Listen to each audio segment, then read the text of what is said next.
মুগো চিংড়ি মাছ দিয়ে লতি রান্দা হয়ে গেছে, এখন মোরা উড়ে গেলাম। বিসমিল্লাহ। ভাই আজকে যে লতিটা হয়েছে, চিংড়ি মাছটা যে সময় মোর মধ্যে চাবান করে খালি কষ্ট শব্দ হয়। আসসালামু আলাইকুম দর্শক, আজকে তুই চাষাবাতি যায় মুগো খাল খুলে বাগানে আইছি। এই যে দেন মুগো বাগান, আর আজকে মুগো বাগানের এই সাইড আইয়ে দেয় কি বেমালা কচু গাছ হয়েছে। তা আজকে এই কচুর লতি দিয়া চিন্তা ভাবনা করছি চিংড়ি মাছ দিয়ে কচুর লতি রানমু। লন এখন কচুর লতি উড়াইতে যাই।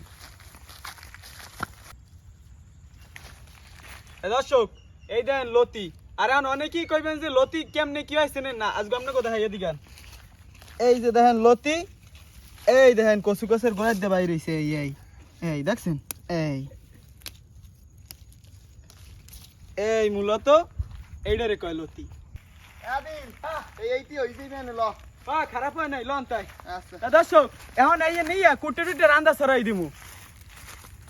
লতির মধ্যে তো অনেক ধুল কাদা টাদা থাকতে পারে, হেলে আগে ধুয়ে লই।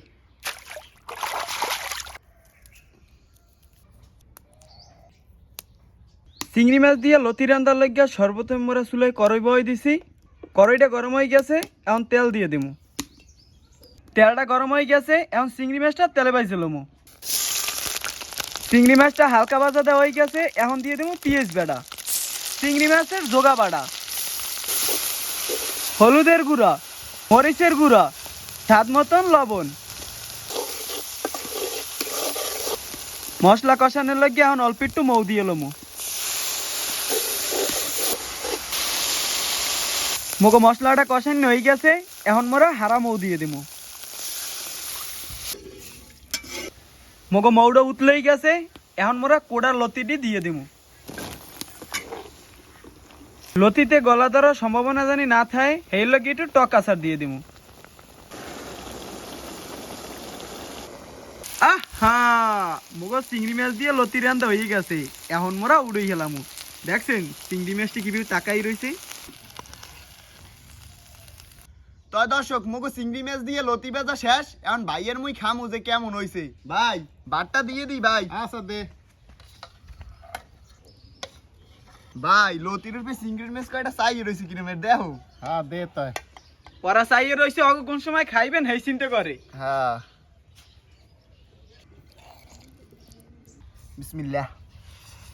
বিসমিল্লাহ।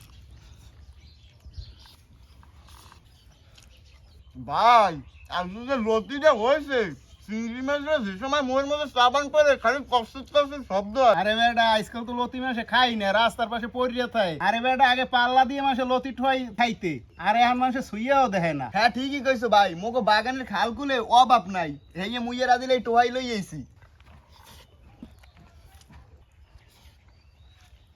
তো দর্শক আশা করি আজকে মুখে এই ভিডিওটা আমাকে হগলটির দ্বারা খুবই ভালো লাগছে। আর যারা যারা এখনো চিংড়ি মাছ দিয়ে লতি না খাইছেন অবশ্যই কিন্তু একবার না একবার খাইয়ে দেখেন। আর যারা যারা খাইছেন অবশ্যই কিন্তু এখন কমেন্টে জানাইবেন। তো সবাই ভালো থাকেন, সুস্থ থাকেন, আল্লাহ হাফেজ।